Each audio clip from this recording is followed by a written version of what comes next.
Privatisation کے لیے بھی بڑا پش کیا جا رہا ہے. ڈو یو تھنک کہ پرائیویٹائزیشن فائنینشیل برڈن کو ریڈیوس کرنے میں ہیلپ کر سکتی ہے؟ دیکھیے گورنمنٹ ہمیشہ یہی کہتی ہے، گورنمنٹ کہتی ہے کہ ہم اس لیے پرائیویٹائز کرنے جا رہے ہیں تاکہ ہمارے پاس بجٹ کا خسارہ ہوتا ہے، یہ ادارے جو ہیں یہ خسارے میں جا رہے ہیں تو ہم ان کو پرائیویٹائز کرنے جا رہے ہیں، کہتی یہ ہے.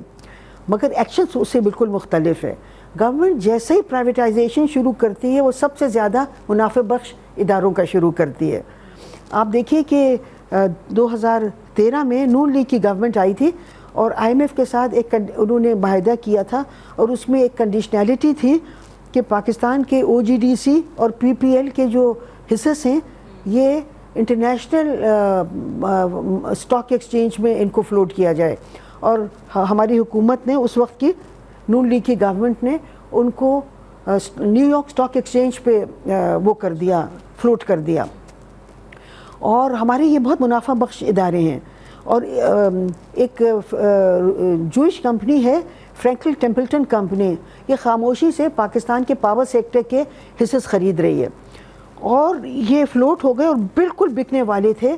اس وقت ہمارے اسٹیبلشمنٹ میں کچھ بہت محب وطن لوگ تھے تو کسی نے ان سے رابطہ کر لیا تو ان کا فون چلا گیا.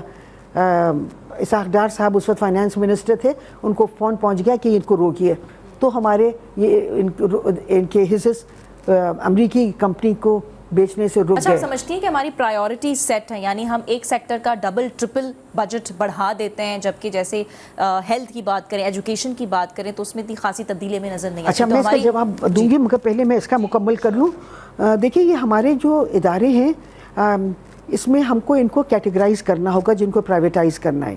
ایک تو اسٹریٹجک نوعیت کے ہیں، اسٹریٹجک نوعیت کے اور منافع بخش، جیسے او جی ڈی سی ہے، پی پی ایل ہے، ان کو تو پرائیویٹائز کرنے کی ضرورت ہی نہیں ہے.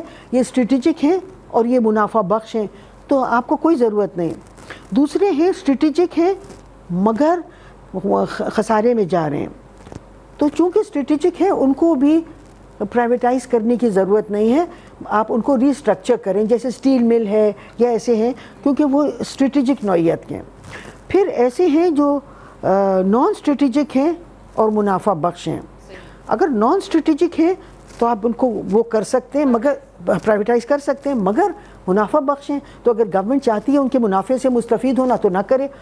مگر ایک ہیں جو نان اسٹریٹجک ہیں اور خسارے میں جا رہے ہیں ان کو کر دیں. نان اسٹریٹجک بھی ہیں اور خسارے میں بھی ہیں تو ان سے شروع کریں آپ. لیکن پھر اس پہ آٹونومی کا سوال آ جاتا ہے نا کہ ہماری خود مختاری ختم ہو جاتی ہے، اس پہ اثر پڑتا ہے پرائیویٹائزیشن کا؟ خود مختاری پہ پڑے گا اگر اسٹریٹجک نوعیت کے ہیں. اگر آپ اپنے آئل اینڈ گیس سیکٹر کو کر رہے ہیں، آپ اسٹیل کو کر رہے ہیں تو ظاہر ہے آپ کی خود مختاری پہ اثر پڑے گا.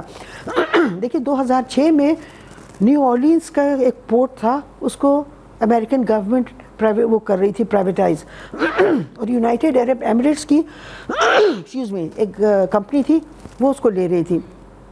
مگر امریکیوں نے بہت شور مچایا، انہوں نے کہا یہ تو اسٹریٹجک نوعیت کا ہے، اس کو کیسے، اور ایک چھوٹا سا ملک یو اے ای اس کو لے رہا تھا. مگر امریکیوں نے اتنا شور مچایا کہ امریکی گورنمنٹ نے اس کو پرائیویٹائز نہیں کیا. تو یہ ہوتا ہے اتنے چھوٹے سے ملک کو بھی آپ نہیں دیتے. اور ہمارے یہاں جو ہمارے ادارے لینا چاہ رہے ہیں وہ بڑے ملک بھی ہیں اور بڑے جو طاقتور ملک ہیں ان کے پراکسیز ہیں، وہ ہمارے ادارے لینا چاہ رہے ہیں اسٹریٹجک نوعیت کے. صحیح.